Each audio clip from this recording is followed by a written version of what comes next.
anticipate His coming again, we know He will come again. That is why every time we celebrate Christmas, Christmas is our way of preparing our hearts for the second coming of Christ. That's why sabi nga ni Lord, when I return, pagbalik ko, okay, will I find faith? May mga tao pa bang nananampalataya sa akin? In one of the gospel, it says there that before Christ returns, man's heart will grow cold. Maglalamig yung pag-ibig ng tao. Okay? Why? Because there is no preparation of the heart. Hindi natin piniprepare yung puso natin. Ang dami nating iniingatan, kaninang umaga, until this afternoon, text ng text sa cellphone ko, ingatan ang GCash mo. Nakatanggap ba kayo ng message na ganyan? Galing yata yan sa, ano bang government agency, nagpapaalala, DTI, ano yan? Oh, yeah. Nagtitext sila, ingatan ang GCash mo sa mga scammers. Okay? Tapos pagpasok mo naman sa department store, ingatan yung mga wallet nyo, ang daming mandurukot. So lahat iingatan natin sa buhay natin. Pero ang pinaka-importanting ingatan natin, hindi natin iniingatan, yung puso natin. Okay?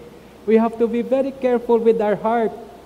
Kasi sabi ni Lord, when He returns, some people will not have the faith anymore. They will not believe in Christ. Kaya yung mga taong hindi na nagse-celebrate ng Christmas, these are people who don't believe that Christ will come again. They don't celebrate Christmas. Father, every year nagki-Christmas kami, nagpa-party kami. That's not the way to celebrate Christmas. To celebrate Christmas is we come to church.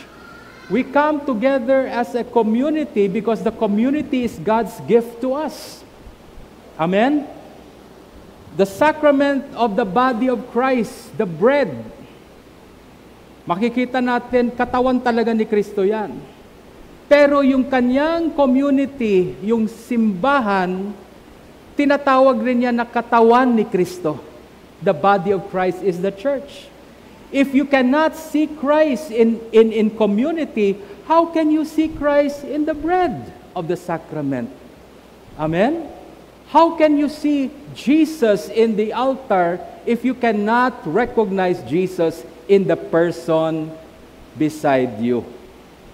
Alalahanin nyo ang bawat isa, katabi mo, tingnan mo yung katabi mo sa right side, tingnan mo yung sa kaliwa, kung kaya mo, tingnan mo yung sa likod mo, okay? At tingnan mo yung batok ng nasa harap mo. Okay? The community, we are bearers of Christ. Kaya nga sinasabi sa atin, magmahalan tayo. Bakit tayo magmamahalan? Okay ba? Ano bang meron sa iyo na dapat mahalin kita? Okay? Sinasabi sa atin na we have to love one another because each and every one of us represents Jesus. To love Jesus means that you will love your brother, you will love your sister. Kaya yun ang sinasabi niya. Before the coming of the Lord, men's heart will turn cold. Yung pag-ibig ng marami ay lalamig. Yung pananampalataya mawawala. Why? Because we stop preparing in our hearts for the coming of Christ. Celebrating Christmas is a way of preparing. I know Jesus will come again. And so every year I celebrate His birthday. I celebrate the feast of His incarnation because I know one day we will see each other face to face. Amen? So, how do we celebrate Christmas? We come to church. We come to church and we come in community. Magsama-sama tayo. Okay? Then we come and partake of the bread that was given to us as a community. Yan ang bigay sa atin ng Diyos. Yung tinapay At yung alak na yan na magiging katawan at dugo ni Kristo, yan ang regalo niya sa community natin. And the more we partake of that, the more it strengthens our love for Him. Amen? Hindi manghihina ang pag-ibig mo sa Diyos. That every time we come to the Eucharist and partake of Him, it strengthens your love for Him. It causes your love for Him to burn more in your heart. Now, why am I saying this? Bakit ko sinasabi sa inyo to? Okay? Why is it important that our hearts will continue burning the love of Christ? Because yung ilaw na yan, na nakikita natin, that's the Christ candle, that only represent the Christ that is shining in your hearts. Representation lang yan. Mamaya, bago tayo mag-uwi, I will call the heads of the families to bring your Christ candle in front.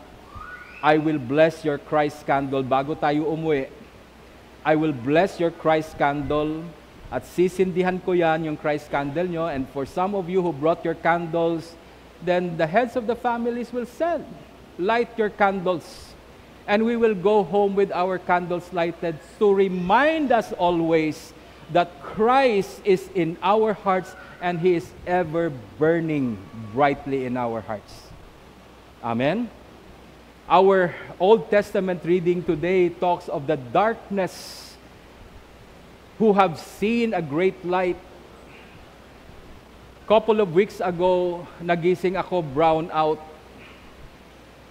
So pati yung sa harap namin walang ilaw. It was totally dark in my room. So paggising ko, ang una kong ginawa is maghanap ng ilaw. So I tried to memorize saan ba yung flashlight, saan ko ba linagay yung flashlight. I know meron akong flashlight doon sa table. And so when I woke up, in the middle of the night, brown out, nangangapa ako. I am not seeing any light, I'm just feeling my way around. Okay? Pinamatyaglat ako. Then I stepped on something, sumakit yung paa ko, hindi ko alam kung anong tinapakan ko. Okay? Tapos, nung isang araw, nung gabi na yan, may natapakan din akong hindi masakit, smooth siya. Kinabukasan, may crack na yung cellphone ko. So yun, sigurong natapakan ko. You know, you will step on so many things. Bumunggo pa yung tuhod ko sa edge ng kama namin. Akala ko maiksi lang yung kama. Di pagliko kong ganyan, tumama yung tuhod ko. I share that because many of us in our life, we grope in the dark. Amen? Nangangapa tayo sa buhay natin. Pag may mga problema tayong dumadating sa buhay natin, umiiyak tayo, nalulungkot tayo, nagwawala tayo dahil sa problema na, not knowing na yung nakikita mong problema, hindi talaga problema yan. Yan ang tumutulong sa'yo. There are many things in our life we consider a problem, but they are not problems. They are stepping stones for us to become a better person. But because we cannot see, dahil hindi natin nakikita niyan, we become so depressed. Bakit nangyayari ito? Bakit ito nangyayari sa akin? Father, bakit ito nangyayari sa akin?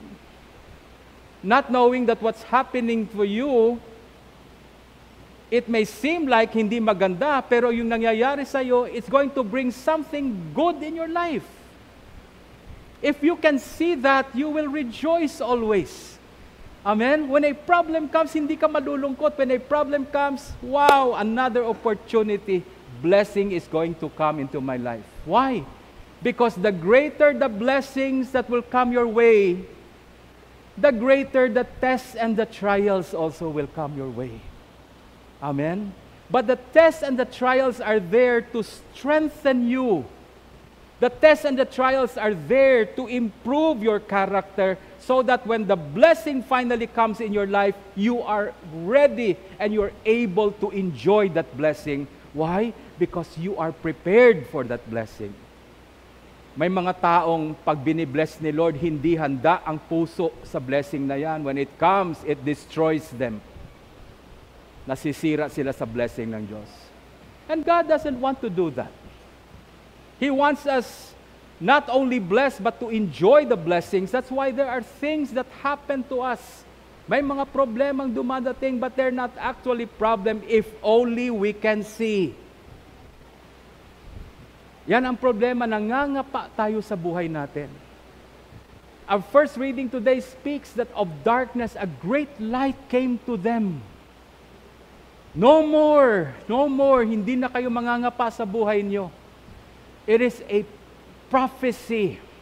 And that great light is Christ. He has now come into our lives. Pumasok na siya sa buhay natin. Bakit tayo nangangapa pa rin? Yan ang tanong ko. Why do we still grope in the darkness when the light of Christ is already within us? Amen? And this Christmas, I pray that that is what we will receive. The light of Christ to pierce through the darkness of our soul. You see, pag yung tao bulag, hindi makakita, it's because light cannot come through his eyes. Alam nyo ba yan, yung bulag? Walang ilaw na pumapasok sa mata niya, kaya hindi siya makakita. Ganon din yung tao na walang vision ang puso niya because the light of Christ does not penetrate his heart. Hindi rin siya nakakakita. Sight is for the eyes. Vision is for the heart. What is that vision? The vision that Christ speaks to us, yun yung apat na yan. That's the vision of Christ. The hope, the faith, the joy, the love that culminates into our vision of God. A vision of life. Yung pananaw natin sa buhay, depende yan sa pag-asa. Depende yan sa hope na nasayo. Amen? This evening, as I was driving, coming here, papunta ako dito, naisip ko. I was playing with the thought, meron bang pinangako ang Diyos sa akin na hindi niya tinupad? Now, ibabato ko yung tanong na yan sa inyo. Meron ba siyang pinangako sa iyo na hindi niya tinupad? Marami tayong hiningi, hindi pa natutupad. Pero yung pinangako niya na ibibigay sa iyo, so far, wala akong maalala na hindi binigay sa akin. That is why our readings today remind us that God will always keep His promise. Amen? Nung sinabi niya, I will send you a Savior, dumating talaga si Lord. Amen? Kahit anong sirkumstansya ng buhay, kahit anong sirkumstansya ng panahon na yon, dumating si Lord. And we know what happened. Sa gospel natin, nakita natin. When Christ came, binubuntis siya ng nanay niya. And they went to this town for a census. When they got there was no room for them. Ganon din minsan. Si Kristo'y kumakatok sa puso natin, sa pinto ng puso natin, wala tayong lugar para sa Kanya. And we push Him away in our life. No wonder why there's so much darkness in us because we don't allow Christ to come. Bakit ayaw nyo papasukin si Kristo? Baka baguhin ang buhay ko. Minsan may mga tao ayong magbago. Amen? There are people who don't want to change. And so they're afraid to let Christ come into their hearts. That was the situation then when Jesus was birthed. Nobody knew Him. Walang nakakakilala sa Kanya except for the shepherds where the angels revealed to them. Now you know the details.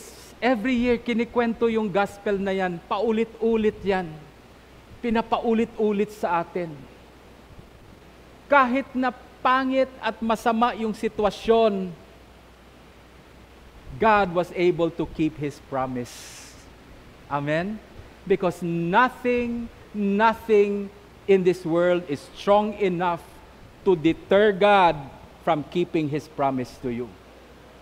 This is what Christmas is all about. Christmas is not about a feeling. Christmas is not about partying. Christmas is not about, the material gifts.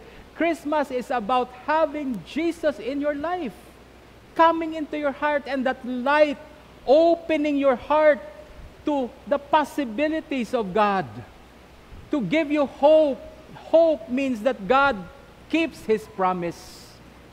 He does not fail to keep His promise. Amen? The faith, the joy. Alam mo, pag nakita mo yung promise ng Lord sa'yo and it comes to pass, nakikita mo na yung promise ni Lord sa'yo, and you finally see it materialize already what God promised to you, you know what happens? Your heart gets light. Gumagaan ang puso mo. Hindi na siya mabigat. You become so joyful. Amen? You become so joyful. Joy comes out when the things that you hope for finally has arrived because you believe them. You did not let go of them. You trusted God. Now it comes to pass. Lumabas na, dumating na ang lahat ng pinangako ng Diyos sa'yo. Then automatically you rejoice already. This is what the joy of Christmas is about. It's about the promises of God where He never fails to keep them. Ano bang promise ni Lord sa'yo? Did God promise you to be healed of your sickness? Did He promise you that? Now hold on to that. Never let go of that promise because God is one who really keeps His promise. Yan ang mensahe ng Christmas. Amen? What did God promise you? Did God promise you that there will be reconciliation in your family? Maraming pamilya ngayon, walang problema sa pera. Ang daming pera nila. The problem with many families today is that hindi na nag-uusap yung tatay at yung mga anak niya, hindi na sila nag-uusap. When they come together, parang hindi na sila pamilya. You know? And minsan makikita mo yung tatay ayaw na kausapin yung anak ayaw nang kausapin yung tatay nila. Anong ginagawa ng nanay? Yung nanay, luluhod na lang at iiyak at magdadasal. But God promised that He will turn the hearts of the fathers to their children and the hearts of the children towards their fathers. Did God promise that? Did God promise that? Yes, He did. If you hold on to that promise, you will see that in your own family. You will see that in our community. What else did God promise you? Christmas is a time to remember the promises of God. Christmas is a time to get those things na binitawan mo na kasi akala mo hindi ibibigay ng Diyos sa'yo. Hanapin niyo ulit yon at paghawakan niyo. Because today we celebrate when God promised us a Savior, He did give us a Savior. Amen? Kahit mahirap, dumating talaga yung Savior natin. So, let me greet you this evening. Merry Christmas, everyone. Christmas begins at night. Amen? Sa gabi nag-uumpisa ang Christmas natin. Now, bukas ng umaga, babalik tayo, patuloy yung celebration natin. Then the following day, balik tayo ulit. Bakit? 12 days ang Christmas. Bakit, Father, ang haba naman ng celebration na yan? Para maukit sa puso mo, hindi mo makalimutan. Amen? 12 days to represent the 12 months of the year. That's why we keep Christmas. Starting today, we will keep Christmas in our hearts for the rest of the year. We keep the hope. We keep the faith. We keep the joy. We keep the love in our hearts until the Lord returns to us. Amen? So enjoy. Kaya tatapusin ko na yung homily ko. Alam ko, nagmamadali na kayo. Yung iba sa inyo may lulutuin pa. Yung iba sa inyo kakain na lang. No? So, Christmas season, Christmas Day is about family. It's always about family. Huwag niyo kalimutan yan. Christmas is about family. May tatay, may nanay, may anak. Okay? So, Christmas is about family. Join your family. Be with your family. Tomorrow, we continue with our celebration of Christmas. Magmimisa tayo sa umaga. Pagkatapos yan, uwian ka agad tayo so that you can have time with your family. You can have time to fellowship with your family. Father John, kailan naman yung party natin? Hindi ba tayo magsasama? Magsasama tayo sa Sunday. Okay? So wala nang mga reunion, wala na kayong pupuntang pamilya. Tapos na ng 25. Sa Sunday, your church family naman ang sasamahan ninyo. So dito tayong lahat sa Sunday. Okay? Magse-celebrate tayo, kakain tayo at maglalaro tayo. Okay? So we will have fun together. That's how we keep the joy of Christmas in our hearts. Hindi yung joy na yan para lang sa season ng Christmas. All throughout the year, bring that with you. And it starts today. It starts tonight. Amen. Please stand.